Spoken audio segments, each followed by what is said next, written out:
बंदे जी, अभी आपने जो बताया है, मेरे साथ में एक घटना हुई। और मुझे अभी आपने जो बताया उससे ऐसा लगा कि शायद मैं कोई गलती तो नहीं कर रहा हूँ। मंडला, मतलब मैं जहाँ रहता हूँ एमपी में, वहां पे भिक्षु संघ बहुत कम मिलता मेरे को।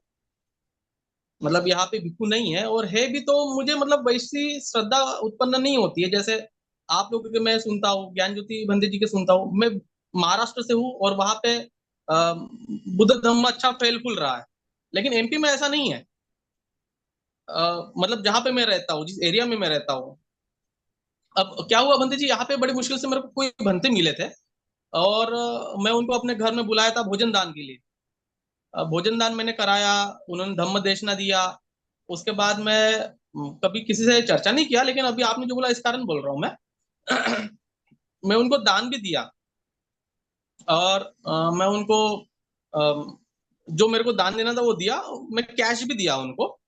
लेकिन जाते समय उन्होंने मुझे पेट्रोल के पैसे मांगे थे, बातों बातों में। तो उन्होंने सही किया था मेरे साथ, उसके बाद मेरे को ऐसा लगा कि ये भंते सही नहीं है।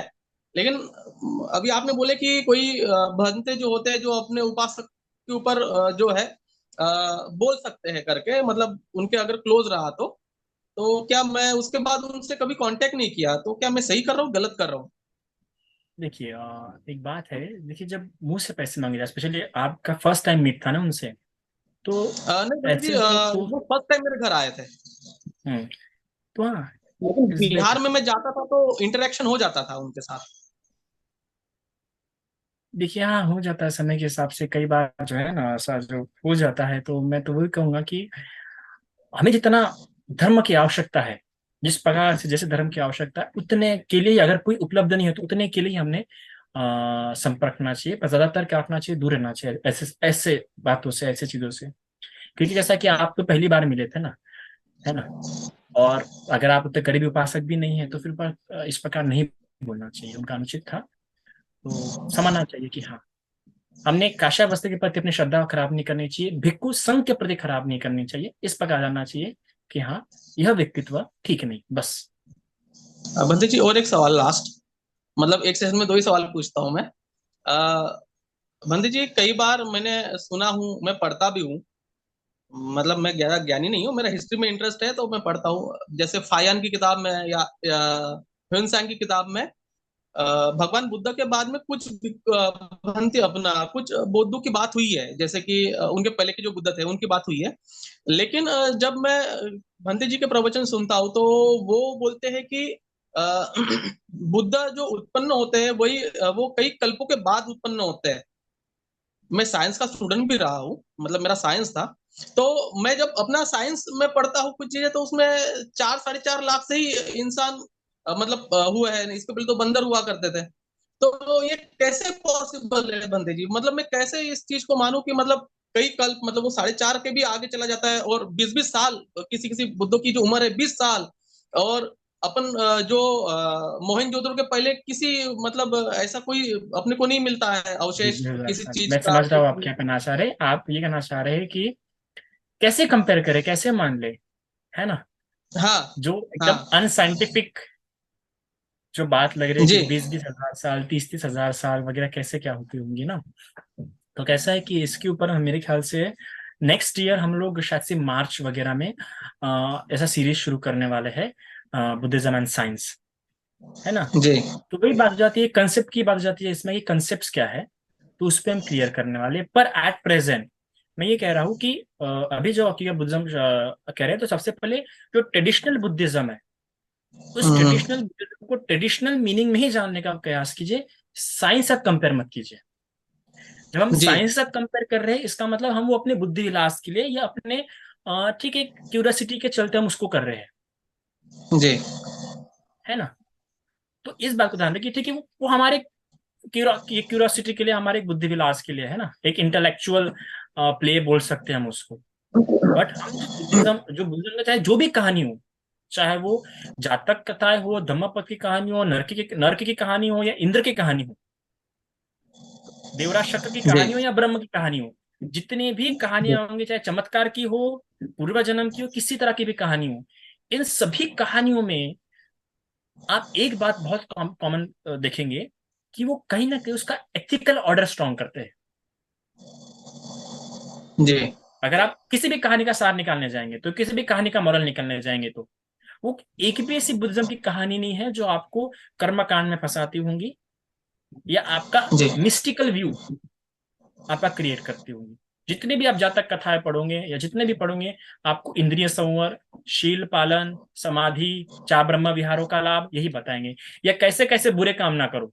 अगर बुरे काम जाओगे तो नरक में जाओगे। तो जो जो जी जो नरक का जो अस्तित्व बताया गया है बुद्धिज्म में, स्वर्ग का जो अस्तित्व बताया गया है, वो भी इसलिए बताया गया ताकि एथिकल कंडक्ट स्ट्रॉन्ग हो। तो बुद्धिज्म का जो मैं जब तीन जो बातें, शील समाधि प्रज्ञा, वो इसी को स्ट्रॉन्ग करने के लिए है। तो उसमें चाहे वो कितनी भी आयु बता रहे हो या कितना भी चमत्कार क्यों ना बता रहे हो, आप इस बात का ध्यान रखिए कि वो आपके शील समाधि प्रज्ञा को स्ट्रॉन्ग करने के लिए, ना कि आपका साइंटिफिकली एविडेंस प्रूफ करने के लिए है ना। तो प्रहलाद मैं बुद्धि विलास। कई बार मैं हमारे जी हमारे ग्रुप में जब भी चर्चा होती है, मैं अकेला बुद्धिस्ट हूँ यहाँ पे। मेरे पास में कई मेरे लोग हैं, तो वो जब मैं बात करते तो बोलते कि सर ये तो हमारे बुद्धिज्म हमारे हिंदुज्म में भी है। तो मैं डिफरेंट नहीं कर पाता हूँ, डिफरेंशिएट नहीं कर पाता हूँ कि उनके धर्म में और हमारे धर्म में क्या फर्क है। जैसे कई बार बुद्ध को भी देखा जाता है कि बुद्ध हमेशा क्षत्रिय या फिर बामन कुल में ही उत्पन्न हुआ है। उसका एक रीजन भी है, वो मैं थोड़ा जानता हूँ उसके बारे में। जैसे हमारे यहाँ पे जो है कभी स्त्री कभी बुद्ध नहीं बनी है। बोधिसत्व ठीक है बन जाते हैं, लेकिन मैंने आज तक के 28 बुद्धों में कोई भी स्त्री नहीं बुद्ध है। तो मेरे को कई बार लगता है कि हमारे बुद्धिज्म में और उनके हिंदुज्म में बहुत ज्यादा फर्क नहीं बचा है।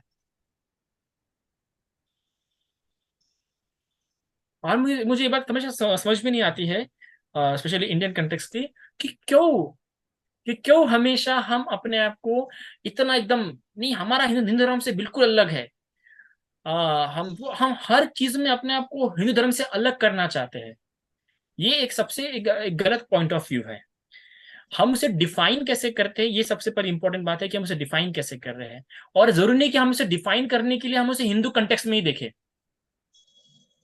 ओके, कुछ बातें सिमिलर हो सकती है, कई सारे बातें सिमिलर हो सकती है, नरक की बातें सिमिलर हो सकती है, स्वर्ग की बातें सिमिलर हो सकती है, जैसे कि अगर इंद्र का वर्णन वहीं पे भी, इंद्र का वर्णन वहां पे भी, इंद्र का वर्णन यहाँ पे भी है। पर हाँ, कुछ बेसिक कंसेप्ट इसमें कुछ अंतर है। और इसके बारे में हम जब हमारा 21 श्लोक शुरू होने वाला है, उस पे मेरे ख्याल से जनवरी में हम शुरू करने वाले हैं, तो उसमें हम बताने वाले हैं कि क्या क्या डिफरेंसेस है। ठीक है। और जहां तक कि अगर जी स्त्री कोई बुद्ध नहीं होती है, तो उसका कारण ये है कि जो 32 पुरुष लक्षण होते हैं, वो 32 पुरुष लक्षण में से एक जो लक्षण होता है वो सिर्फ पुरुषों को हो सकता है, वो लिंग संबंधित होता है। इसलिए कोई स्त्री स्त्री होते हुए बुद्ध नहीं हो सकती। पर कोई स्त्री चाहे कि उसे बुद्ध होना है, तो वो नेक्स्ट जन्मों में पुरुष होके बुद्ध बन सकती है। तो स्त्री भी बुद्ध बन सकती है, ऐसा कि नहीं बन सकती है। और जहां तक की बात है, स्त्री अनंत तो हो रही है ना। अब यहाँ पे एक बात देखे लायक है कि स्त्री जब निर्वाण प्राप्त करती है, तो स्त्री जो निर्वाण प्राप्त करती है और बुद्ध जो निर्वाण प्राप्त करते हैं, दोनों के निर्वाण समान होते हैं। दोनों के निर्वाण में कोई भेद नहीं होता है। तो अर्थात जिस बोधि को, अर्थात जिस निर्वाण को बुद्ध अनुभव कर रहे हैं, उसी समान स्वयं निर्वाण को क्या हो रहे हैं कि वो जो स्त्री अनंत हो, वो भी सेम उसी निर्वाण को अनुभव कर रही है। बस दोनों के बोधि में अंतर होता है। तीसरी बात जो इंपॉर्टेंट है इसको लेके, स्त्री और इसको लेके, कि हम देखते हैं कि देखो, एक अग्र श्रावक सारिपुत्र थे प्रज्ञा में, उसी प्रकार एक भिक्खुनी भी ऐसी प्रज्ञा में अग्र थी। तो ऐसा नहीं कि सिर्फ भिक्षु में ही, एक अपना प्रज्ञा में अग्र था, तो भगवान ने वही सही एक महिलाओं में भी रखा।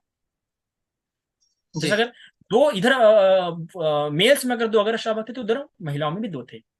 तो ऐसा हम देख सकते हैं। गेट ठीक है इट। जी। जी बंदे जी, सवाल तो जहां बहुत है तक लेकिन बात अब रही बाकी लोगों को भी हाँ, पूछना है। जहां तक बात रही कि नर्क वगैरह स्वर्ग वगैरह में क्या डिफरेंसेस है, वो हम आपको पूरा एक्सप्लेनेशन में जब सीरीज शुरू होंगे 21 श्लोक की, उसमें बताएंगे। दूसरी बात, ये जो 20,000 साल है, 30,000 साल है, 40,000 साल जो आयु बताया गया है, उसका भी हम आपको एक्सप्लेनेशन केस में बताएंगे जब साइंस एंड बुद्धिज्म शुरू करेंगे।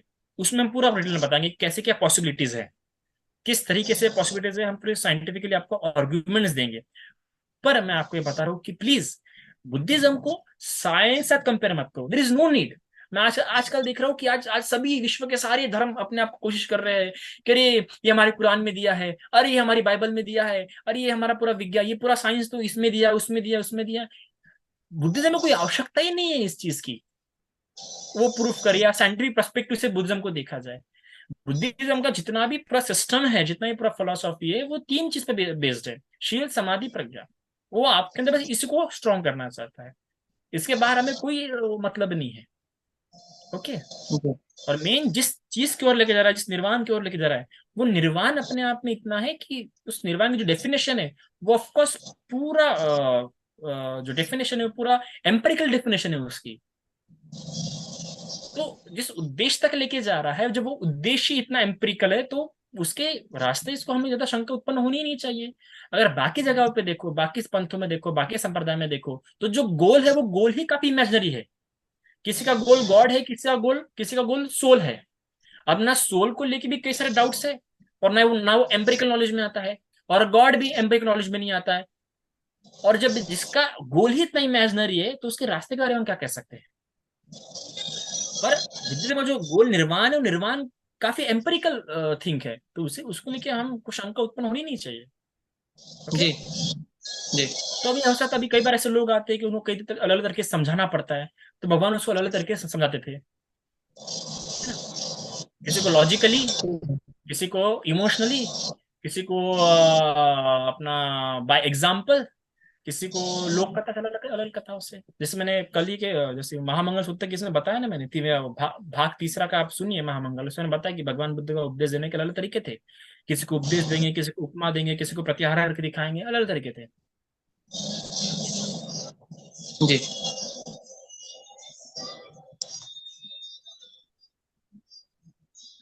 नेक्स्ट।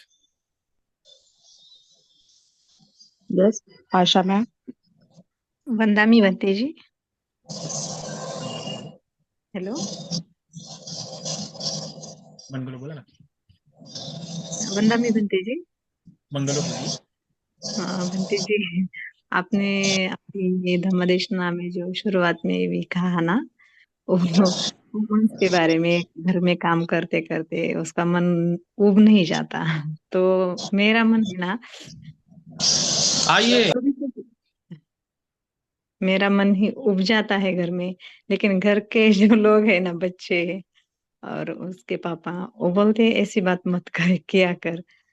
बोलती हूँ मैं, कभी कभी प्रवज्जा लेके जाऊंगी, मुझे भी भंती जी भिक्षु नहीं बनना है। मैं अष्टशील का पालन करती हूँ भंती जी। मेरे शिविर भी हुए हैं, और मेरे मन में आ जाता है ये सवाल, क्या ये सही है या गलत है, यही बात मुझे पूछनी थी आपसे। नहीं, बिल्कुल सही है यार, आप आज नहीं तो कल विष्णु बनेंगे ही बनेंगे। आपके हस्बैंड इसलिए बोल दे कि उनसे उनको आपसे आसक्ति हाँ हाँ सही है है। ना? तो अपने हाँ आसक्ति के चलते कह रहे हैं, अपने लौकिक चित्त के चलते कह रहे हैं, है ना? हाँ उनका जो चित्त जो वशीभूत है आसक्तियों से, जो लोभ से, मोह से, उससे युक्त होकर वो बोल रहे हैं, सम्यक दृष्टि युक्त थोड़ी होकर बोल रहे हैं। वो तो आपको ऐसा हाँ बोलेंगे, वो तो रुकेंगे ही, है ना? पर हाँ। आप वो भावना बनाए रखिए, और आगे जाके जरूर आप भिक्षुणी बनेंगे। ठीक है, थैंक यू भंती जी, साथ साथ।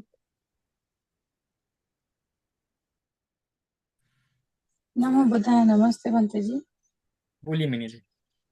मेरा प्रश्न ध्यान के बारे में था। मतलब ये जो चार ध्यान है, तो बेसिकली जब भी बुद्धा प्रवचन देते थे, तो कभी कभी कुछ लोग डायरेक्टली अरहंत बन जाते थे सुनते सुनते। कोई कोई श्रोतापन्न बन जाते थे, based on their what ever there capabilities. I don't know क्या कैपेबिलिटीज रहती है, बट बन जाते थे। तो बेसिकली मतलब उनको तो वो सब नॉलेज नहीं था कि प्रथम ध्यान से दूसरे ध्यान में जाने के टाइम पे एग्जैक्टली क्या चेंज होता है मेरे अंदर, और फिर दूसरे से तीसरे में जाने के टाइम क्या, जो अभिधम्मा में जैसे बताया है ना, स्टेजेस अबाउट जाना है, नॉट वो तो इतना डिटेल में तो बुद्ध ने बताया नहीं था, जो ऐसे नॉर्मल लोग आके बैठ जाते थे सामने सुनने के लिए। फिर भी उन लोगों को समझ में आ जाता था कि मैं सोतापन्ना बन गया, मैं सकतगामी बन गया, मैं अनंत। तो मतलब वो कैसे होता है एग्जैक्टली, लाइक नहीं नहीं, बाय, कई सारे लोगों बिकॉज को सम पता नहीं पीपल था कि जस्ट सोतापन्न लिसन। हुए हैं। हाँ, कई सारे लोगों को पता नहीं था कि सोतापन्न हुए हैं। जरूरी अच्छा। नहीं सोतापति की अवस्था, मेरे क्या सोतापति सुगुरतागामी पता नहीं चलता कि वो कई बार खुद को भी पता चलता है कि सोतापति वो हुए हैं। ठीक है, पहली बात ये। दूसरी बात ये कि वहां पे जो लोग होते थे वो उनकी उनकी अपनी पारमिता पूरी हुआ करती थी, कई सारे लोगों की, है ना। पारमिता पूरा होने के कारण, उनके श्रद्धा वैसी होने होने के कारण, इस प्रकार आज कैसा है कि आज बहुत ही जमाना बहुत तेज है, उसके कारण वो अनित्य बोध, वो अनात्म बोध जल्दी अनुभव नहीं कर पाता था। पर भगवान बुद्ध की जो शैली, भगवान की जो वाणी है, जो 8 गुणों से युक्त हुआ करती थी, तो उनकी वाणी इस प्रकार हुआ करती थी, जो वाणी सुनते सुनते वो अपने काया में ही उस धर्म को उत्पन्न होते हुए देख पाते थे। उस समय उनको वो बोध हुआ करता था, वो स्पर्श जो है धर्म का उसमें होता था। और कई सारे लोग, अभी ये भी डिपेंड करता है ना कि वो किस चित्त को लेके, द्वे हेतुक चित्त है या त्रिहेतुक चित्त है। अगर त्रिहेतुक चित्त है, त्रिहेतुक चित्त है, तो उनको जल्दी इसे इसे निर्वाण प्राप्त हो जाता है, उनको ज्यादा प्रयास नहीं करना पड़ता है। तो वही, अगर अगर त्रिहेतुक चित्त रहते होंगे तो ऑफकोर्स उनको जल्दी प्राप्त हो जाता है। तो डिपेंड करता है कि वो किस चित्त के साथ उत्पन्न हुए, उनकी जो पटिसंधि है इस जन्म में, वो किस पटिसंधि के साथ उनका इस जन्म में जन्म हुआ है, तो उसके हिसाब से हुआ है, तो वो जल्दी उनको प्राप्त हो जाता है, वरना नहीं होता है ना। तो ये भी एक Like कारण है। इस some तीसरा words रीजन click, ये, क्या? some words spoken by someone, they click very quickly in our mind, and that's why those kind of sensations, and then probably other things follow, prashrabdi and all that stages. So शायद होता होगा उसकी वजह से. And maybe Buddha, maybe मतलब definitely he knew that कि ये person के सामने मैंने कौन सा वर्ड बोलना चाहिए कि इसका फटाफट ट्रिगर हो जाएगा. देखिए, मेरे ख्याल से ऐसा भी संभावना है कि बिना प्रथम ध्यान द्वितीय ध्यान उत्पन्न हुए भी स्वतःपति इंसान हो सकता है। मतलब बगैर ध्यान किए भी हो सकता है. नहीं, प्रथम द्वितीय स्वतःपति फल की बात करना मैं। वही मतलब स्वतःपन में सही है, क्या अगर बनते कोई हैं? पर्सन ने कभी ध्यान नहीं किया, सिर्फ प्रवचन सुना, तो फिर भी वो स्वतःपन में डायरेक्टली हो सकता है क्या? ये मेरा प्रश्न. देखिए, वो ध्यान ही नहीं डिपेंड, किया उसने, बैठा ही नहीं देखिए वो एक जगह पे. वो हाँ. संभावना रहती है कि उसे कितने किस प्रकार पारमिता पूरे हुए हैं, और इसके अलावा उसकी सती कितने जल्दी मौजूद होती है, ठीक है। और तीसरी बात कि उसका जो चित्त है कैसा चित्त है, अगर त्रिहेतुक चित्त होगा तो संभावना है, कई सारी बातें, कई सारी बातें फैक्टर्स मौजूद होते हैं। ये धर्म कैसा अनात्म है ना पूरा, इस संसार में जो भी कुछ हो रहा है ये सब अनात्मा के चलते हो रहा है ना। तो कई सारी बातें उसको कंडीशनिंग करती है। सिर्फ धर्म सुनने से, वो धर्म सुन रहा है पर उसके चित्त की अवस्था क्या है उस समय, उसका पोटेंशियल कितना है उसमें, वो भी डिपेंड करता है। वो उसका बराबर स्वयं का रिलेट करने पोटेंशियल को आना मैटर करता चाहिए. है। आप कुछ उसका स्वभाव देखो, कुछ उसका स्वभाव बहुत ही पहुंचा हुआ होता है। रिलेट करने को आना चाहिए. बेसिकली जो बोल रहे हो वो फटाफट माइंड में रिलेट होना चाहिए, मैप होना वो चाहिए. वो अपने आप उसको अनुभव ही करता है बोलते बोलते। जैसे कि कभी कभार धर्म सुनते सुनते किसी को रोना आ जाता है, होता है ऐसा ही वॉज कभी नॉट कभी. Thinking at that time, it is feeling that thing. Yes. तो किसी किसी को सुनते सुनते रोना आ जाता है, किसी किसी को हल्की बात सुनते भी रोना आ जाता है ना। किसी किसी का ऐसा छोटा छोटा उपदेश भी कुछ सुन लेता ना कि चोरी नहीं करनी चाहिए, तो सोच जाता है हाँ चोरी नहीं करनी चाहिए। पर किसी किसी को पूरा एक्सप्रेशन देने पर भी नहीं समझ पाता वो इंसान। बराबर. मेंटल नहीं, बैरियर बहुत ज्यादा है.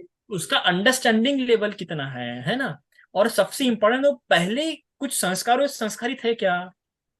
अगर समझ जाइए कोई इंसान बहुत शराब पीता है, बहुत शराब पीता है और बहुत लंबे समय शराब पीते आ रहा है, और मैं उसको बोलूँ कि शराब नहीं पीना चाहिए, तो वो समझेगा क्या नहीं उस बात सुनेगा. को? नहीं नहीं सुनेगा समझ वो. पाएगा। और उसे समझ भी गया, वो छोड़ना भी चाहता है, उसे तय कर लिया कि मैं नहीं छोड़ूंगा, पर आप सही से बताओ, उसे सोच लिया कि मैं छोड़ दूंगा शराब, पर इतना लंबा समय शराब पीते आ रहा है, आप सही बताओ क्या छोड़ पाएंगा वो? उसकी इच्छा है छोड़ने की, पर नहीं छोड़ पाएंगा क्योंकि बहुत लंबे समय से ऐसे संस्कारित हुआ है वो। और ऐसा होता है कि अगर 500-500 जन्म, 1000-1000 जन्म अगर आपने एक ही कर्म किया है तो अनंत होने पर भी नहीं छूटता फिर तो। 500-500 1000-1000 जन्म अगर आपने वो कर्म किया है तो 1000 अनंत होने पर भी नहीं छूटता फिर वो, लगातार अगर 500-500 जन्म आपने किया है तो बात ध्यान में रखिए। अच्छा. So basically what you do every day, every moment, what is your habit? सत्य के साथ कर रहा है क्या इंसान? हाँ. सत्य के साथ कर रहा है तो उसे संस्कार नहीं बनते गाढ़े। राइट. माइंडफुली सब हैबिट्स कल्टीवेट. मेनली एटलीस्ट कायरत्री। भावना, मेडिटेशन का मतलब भावना, मतलब मेनली अपने अंदर वो डीप फीलिंग आनी चाहिए, राइट? भावना का मेन मतलब वो है ना, फीलिंग भावना रादर देन। भावना मतलब डेवलप करना, उसको बढ़ाते रहना, उत्पन्न करते रहना, भावित करते रहना। आप क्या हम्म। डेवलप कर रहे हैं, आप अकुशल बातें भी डेवलप कर सकते हैं। हम्म। डिपेंड है कि आप क्या डेवलप हाँ, कर रहे हैं। वो टेंडेंसी पे है अपने अपने। बराबर। ठीक है। Thanks, I got the answer, thank you. साधु साधु साधु।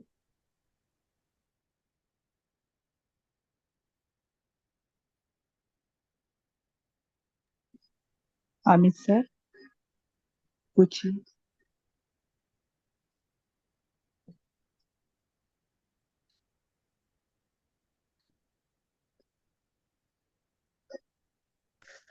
नमो बुद्धाय, वंदामि बंते जी। होता है। बंते जी, पहले आपसे याचना है कि त्रिवार याचना है कि मेरे प्रश्न का कुछ उत्तर दीजिए। अच्छा अच्छा, बिल्कुल। बंते जी, मेरा प्रश्न ये था, जब हम करुण चित्त से मैत्री देते हैं व्यक्ति विशेष के लिए, तो जब हम उनको मैत्री देते हैं, अगर वो मिथ्या दृष्टि है या मिथ्या दृष्टि है, तो उसके पास क्षमता ही नहीं कि वो मैत्री ग्रहण करे, तो हमारी मैत्री परिपूर्ण नहीं होती वैसे। देखिए, डिपेंड, भगवान ने 4 ब्रह्म विहार दिए है ना। हम्म। इस बात को समझिए, भाई भगवान ने 4 ब्रह्म विहार दिए, इसका मतलब कंडीशन देख के आपको ब्रह्म विहार करना है। हर समय मैत्री मैत्री थोड़ी करना है। हर समय मैत्री नहीं करना है, किसी से भी मैत्री नहीं नहीं, करना है। जी जी, लेकिन मेरा प्रश्न ये था कहा कि था आपको उपेक्षा करनी पड़ती है ना, उपेक्षा उपेक्षा भी दिया है भगवान ने, करुणा भी दी है। हाँ हाँ हाँ, लेकिन तो कहीं कहीं अगर उपेक्षा हमने करो। हाँ हाँ, और हम जब पतिदान करते हैं बंटी जी, तो उनके यहाँ तो बहुत दुख है, तो वो कैसे ग्रहण कर सकते हैं हमारी मैत्री? हम्म। इसके बारे में थोड़ा सा बताइए। हम जब पतिदान करते हैं जो निरय में गए हैं, तो उनके पास तो इतना दुख है, फिर वो कैसे ग्रहण करेंगे हमारी मैत्री? नहीं, नीरे में गए हुए को नहीं मिलता पतिदान, वो सिर्फ विशेष रूप से प्रेतों के लिए होगी। प्रेत में भी सिर्फ एक ही प्रकार के प्रेत के लिए विशेष रूप से है वो। ओके ओके बंटी जी। आपने सुना है क्या, मैंने दिया है पतिदान पतानुमोदन पे प्रवचन। हाँ हाँ हाँ, सुना सुना तो है। हाँ, आपने उसमें तो बताया था। उसमें सभी के लिए नहीं है। तो वही ना कि आप सभी पे मैत्री नहीं कर सकते, आप सभी का भला नहीं कर सकते, इसलिए वो 4 हम्म। ब्रह्म विहार है। नहीं, मेरा बेसिकली मेरा प्रश्न ये था कि जब हम व्यक्ति विशेष के लिए करते हैं जो अभी वर्तमान में है, लेकिन वो व्यक्ति हम कितने भी करुण चित्त से दिए मैत्री देंगे, लेकिन उसके पास क्षमता ही नहीं है कि वो मैत्री ग्रहण करे, तो उनको कैसे लाभ होगा? मेरा ये प्रश्न था बेसिकली। लाभ नहीं होगा, आपको लाभ होगा। सिर्फ हमें उपेक्षा में रहते हुए वो मैत्री भावना करनी है। जी जी जी, बनते जी, अब ये आया समझ में।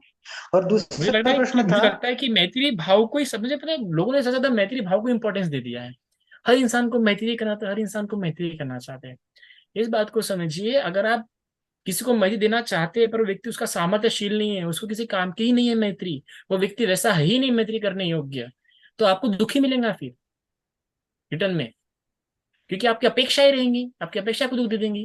तो इसलिए कहीं कहीं पे उपेक्षा कीजिए। भगवान भी जी कई जी लोगों की बनते डेथ नहीं रोक पाए ना। भगवान ने क्या किया, कई लोगों की डेथ नहीं रोक पाए भगवान भी। हाँ क्यों? हाँ क्योंकि जो हाँ। है तो वहां पे भगवान ने उपेक्षा ही की। जी जी बनते जी। और मेरा एक प्रश्न था कि हमारे जो सम्यक संबुद्ध है उनका बोधि वृक्ष जैसे था, वैसे हर एक सम्यक संबुद्ध का अलग अलग बोधि वृक्ष था, तो उसके बारे में आप थोड़ा सा बताइए क्या बताऊं, संक्षेप हर में। एक के नाम बताओ। नहीं नहीं नहीं, हमारे पीपल का वृक्ष था सिद्धार्थ गौतम बुद्ध का, वैसे जो पीछे के जो बुद्ध है उनका भी अलग अलग प्रकार के बोधि वृक्ष थे, हाँ, उसके किसी का बारे वट में थोड़ा वृक्ष सा। था, किसी अलग हाँ अलग हाँ, अलग वृक्ष थे। उसके बारे में थोड़ा बता सकते हैं तो बताइए बंटी जी। देखिए मैं ऐसा कर दूं, आप वो वाली वृक्ष पढ़िए, एक किताब है काफी अच्छी, वंदनामी बोधि वृक्ष। पंदामी बोधि बहुत, वृक्ष। जी हाँ बहुत सुंदर बुक है, बहुत सुंदर बुक, आप वो पढ़िए। उसमें पूरा डिटेल में मिल जाएगा आपको कि कैसे बोधि वृक्ष अलग होता है ना। भले ही देखो पीपल का हम बोलते होंगे पीपल का वृक्ष, पीपल का वृक्ष, पीपल का वृक्ष, पर पीपल का वृक्ष और बोधि वृक्ष में जमीन आसमान का फर्क होता है। पीपल के पत्ते बड़े हैं और बोधि वृक्ष के पत्ते जी छोटे होते हैं। दूसरी बात, पीपल का पत्ता कैसा है, पीपल का पेड़ कैसा है, ऊपर जाके फैलता है, बोधि वृक्ष जी नीचे से ही फैलता है। ठीक जी है। तो ऐसे कई सारे डिफरेंसेस आते हैं बोधि वृक्ष और पीपल के पेड़ में। हर एक बुद्ध का, हर एक बुद्ध का बोधि वृक्ष अलग अलग था। कुछ कुछ बुद्ध के बोधि वृक्ष समान थे। पर एक बात है कि हर बुद्ध के वक्त वो जो बोधि वृक्ष रहता है वो भी उत्पन्न वही होता है। जी जी बंटी जी, साधु साधु साधु।